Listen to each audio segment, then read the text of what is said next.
நமஸ்காரம். திருப்பாவை 26வது பாசுரம். கண்ணன் திருவடிகளே சரணம். ஆண்டாள் திருவடிகளே சரணம்.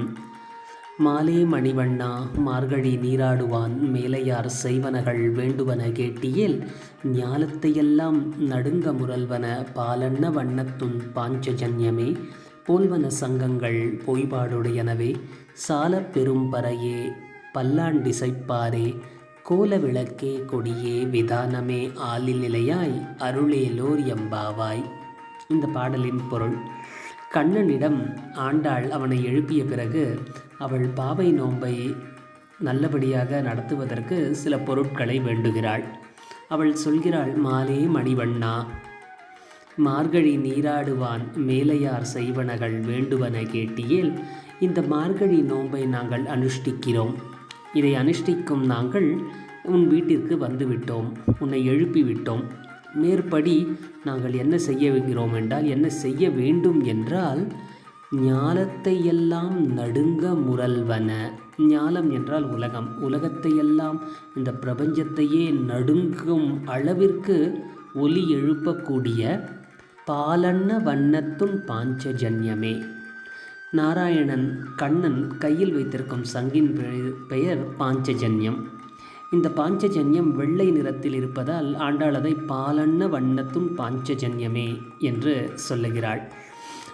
அந்த சங்கிற்கு ஒரு சின்ன கதை உண்டு. சில காலங்களுக்கு முன்பு இந்த பாஞ்சஜன்ய சங்கு எப்படி கண்ணனுக்கு கிடைத்தது என்றால்,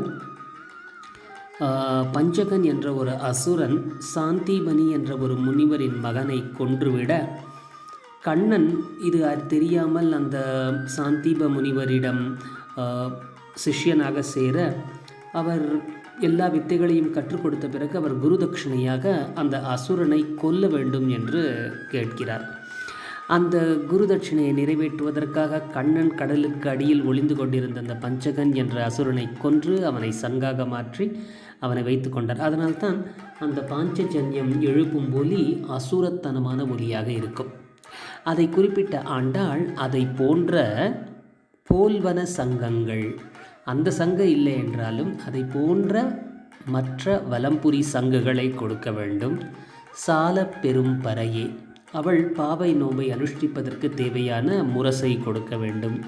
பல்லாண்டிசைப்பாரே, பல்லாண்டு பாடுபவரை தர வேண்டும். கோல விளக்கே கொடியே விதானமே, மேலும் கண்ணன் மங்கள தீபங்கள் விளக்குகளை தர வேண்டுமாம். அவள் விரதத்தை அனுஷ்டிக்கும் பொழுது அதற்கான ஒரு இடம் விதானத்தை தர வேண்டுமாம். அந்த விதானத்தை அலங்கரிக்க கொடிகளை தர வேண்டுமாம். இதையெல்லாம் கேட்டுவிட்டு அவள் சொல்கிறாள், ஆலின் நிலையாய் அருளேலோர் எம்பாவாய். அவள் சொல்கிறாள், மாலே மணிவண்ணா, ஆலிலையில் பெரும் கடலில், பிரபஞ்சம் என்னும் கடலில் மிதப்பவனே, நாங்கள் இந்த பாவை நோன்பை அனுஷ்டிப்பதற்கு தேவையான பொருட்களை நீ கொடுக்க வேண்டும். தேவையான பொருட்கள் என்று அவள் பட்டியலிடுவது வெண்ணிற பாஞ்சஜன்ய சங்கை போல் உடைய வலம்புரி சங்குகள், முரசு, பல்லாண்டிசைப்பவர்கள், மங்கள தீபங்கள், கொடிகள், மேலும் அந்த நோன்பை அனுஷ்டிப்பதற்கான இடம், எல்லாவற்றையும் கண்ணனே தர வேண்டும். அந்த விரதத்தை நாம் அனுஷ்டிப்பதனால் வர பலனான மோட்சத்தையும் கண்ணனே தர வேண்டும்.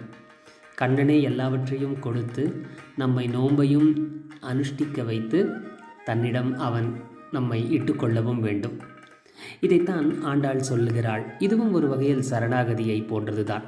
அவனிடம் சரணடைந்து விட்டால் அவனே நம்மை நோன்பை அனுஷ்டிக்க வைப்பான். அந்த நோன்பிற்கு தேவையான பொருட்களையும் தருவான். அதை நாம் வாங்கி நம்மையும் செய்ய வைப்பான். செய்த பிறகு எல்லாம் அவனே செய்துவிட்டு ஏதோ நாம் செய்ததைப் போல் அதற்கான பலனாக மோட்சத்தையும் தருவான். இவன் அல்லவா பெரும் வள்ளல். அந்த பெரும் வள்ளலான கண்ணனை நாம் இந்த பாடல்களை, இந்த பாசுரங்களை பாடி பாவை நோன்பை அனுஷ்டிப்போம். மீண்டும் ஒருமுறை இந்த பாசுரத்தை பார்ப்போம்.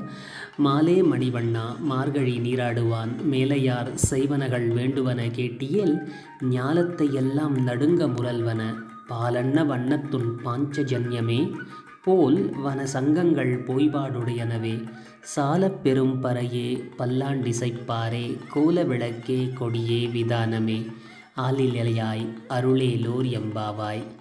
இந்த பாசுரங்களை தினமும் படித்து கண்ணன் திருவடிகளில் சரணடைவோம். கண்ணன் திருவடிகளை சென்றடைவோம். கண்ணன் திருவடிகளே சரணம். ஆண்டாள் திருவடிகளே சரணம். ஜெய் ஸ்ரீ கிருஷ்ணா.